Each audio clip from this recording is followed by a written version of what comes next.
Joining us now to discuss the continue the conversation, Bill Dudley, the former New York Fed president and Bloomberg economics senior advisor. Bill, in your piece before this decision on Bloomberg Opinion, you said the Fed should go big now. I think it will. It did. What did you think of what you heard this afternoon? It's pretty much what I was expecting, in the sense that one of the issues that Powell had is how do you 250 without scaring people that you know something bad about the economy. And I think he did that very well. He basically said, we're doing this because the news is good. We've made progress on inflation, as opposed to we're doing this because the news is bad. So I thought it was a very, he's providing reassurance to people that the Fed thinks that they've got it. Also, when he's asked about, the SOM rule and the risk that the unemployment rate could go up by quite a bit more, pretty reassuring on that. Thinks that the labor market can stabilize close to where we are today, and that's really hugely important because, if the labor market doesn't stabilize, then we will have a mild recession. And then the Fed will have to ease a lot more. So I thought the general tone of the press conference and the statement was, we've got that. We've got it.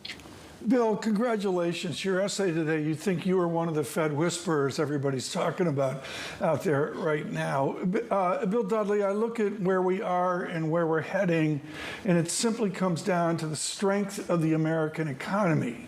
Forgetting about the theater of recession, where does GDP settle? Whether real GDP or nominal GDP, how do you envision that in a year or even 2 years? I think if you look at the Fed's forecast and look at how that growth affects the unemployment rate, the Fed thinks that, growth in the medium term is going to be 2% plus at an annual average rate. So, and that's sort of what we're doing right now. So, the Fed's got a sort of soft landing in place. If the economy continues to grow at the same pace as it's doing right now, the unemployment rate will stay relatively stable. You saw in the summary of economic projections, the Fed shows a very modest further increase in the unemployment rate from 4.2 today to 4.4%, but nothing beyond that. So it's sort of a soft, if you look at their forecast, it's a soft landing kind of story, and I hope they can pull it off. Right now, the stock market and the bond market are trying to understand what the reaction function of the Federal Reserve actually is and to which data they're going to look at. It seemed like there was a renewed focus on both jobs revisions as well as the beige book, which was the input to potentially some of the heavier weight on 50 basis points. Do you view that now as sort of these data points as taking on outsized importance? I think they are more focused on the labor market because there has been deterioration in the labor market. I think they're much more confident that inflation is going to continue to come down because they've seen, more slack in the economy and the labor market. They've seen, deflation progress that we've already had. They've seen wage inflation moderating.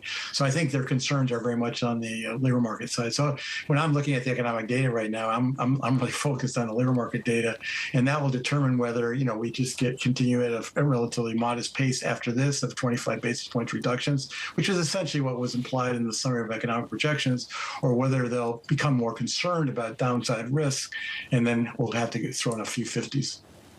Bill, congratulations both on what you said they should do and what you said they would do. And part of your argument was on the unemployment rate. So I want to go back to that.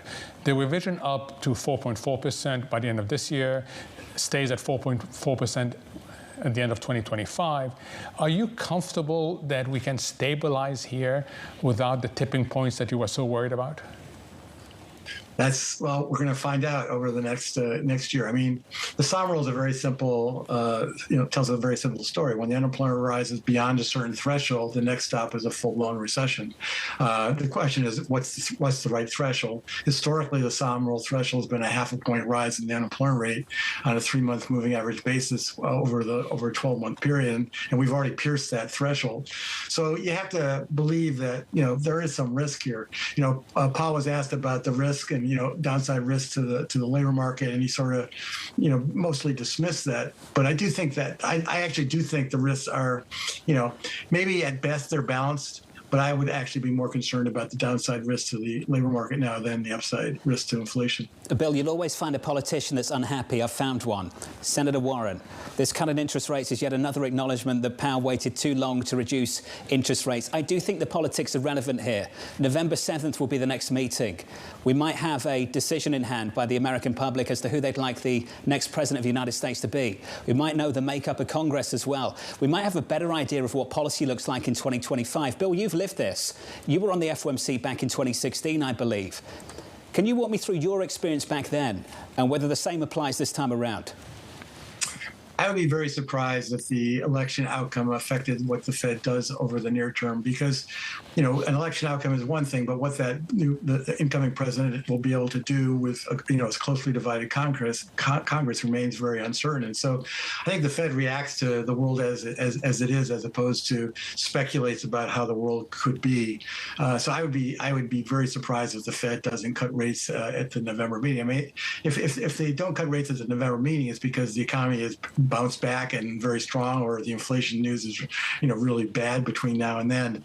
And that's not something I expect at this point. I don't think that Powell expects it. I think, the odds of a 25 basis point rate cut in November are very, very high. And, if the economy shows, more weakness, then maybe even 50 basis points.